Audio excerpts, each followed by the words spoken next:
Prophet fails wisdom, wisdom fails the heart fails nature. Xiefeng. July 13, 2018.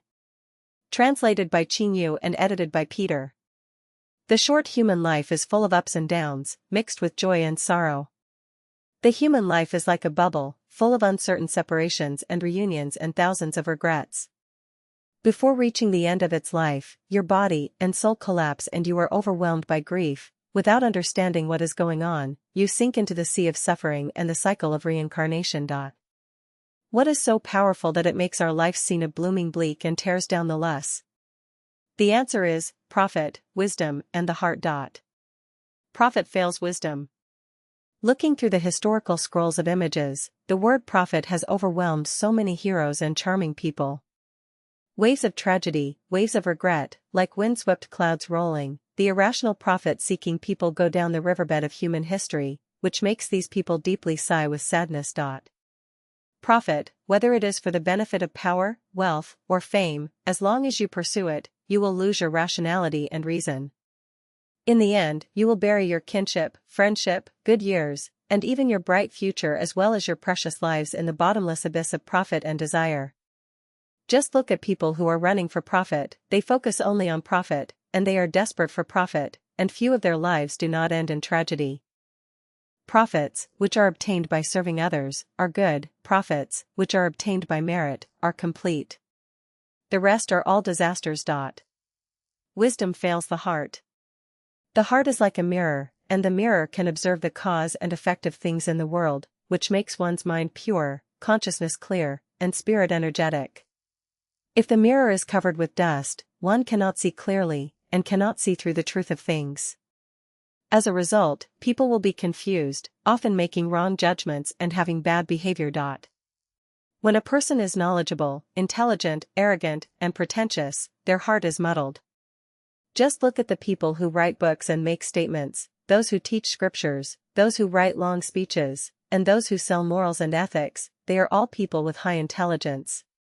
However, their hearts are mostly muddled. This is called, wisdom makes the heart dim.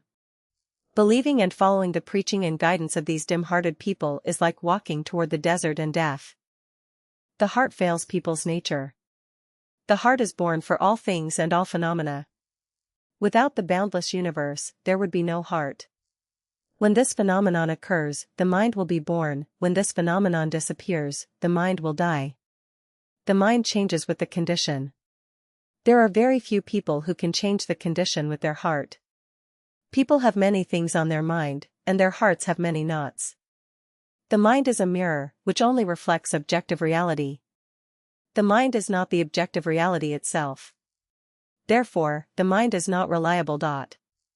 When we rely on the illusion of the heart to make inductive judgments and then make decisions and put them into action, we are deceived by phenomena.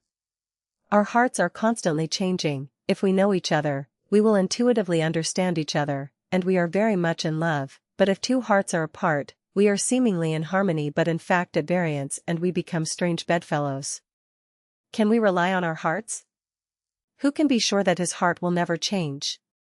Your own heart will change. Can you believe that others' hearts will not change?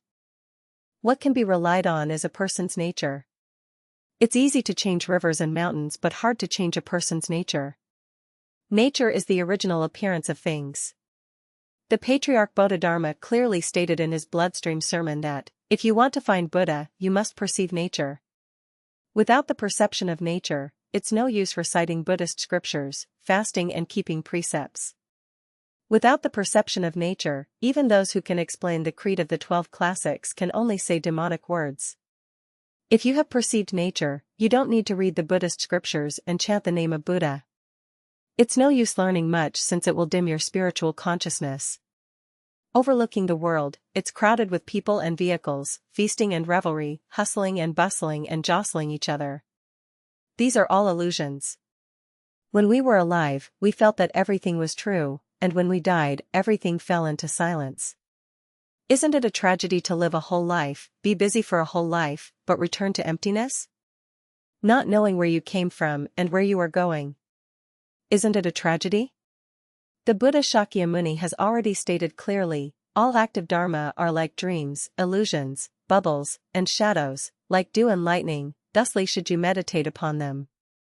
However, once you have perceived nature, the situation is very different. Melting into nature is eternity, living in nature means reaching heaven. The realm of eight without is what I said, the spiritual state of an immortal reached. But without the perception of nature, it is hard to enter the wonderful realm of eight without. The conclusion is, do not pursue profit, do not show wisdom, do not rely on your heart, and allow your nature to bloom.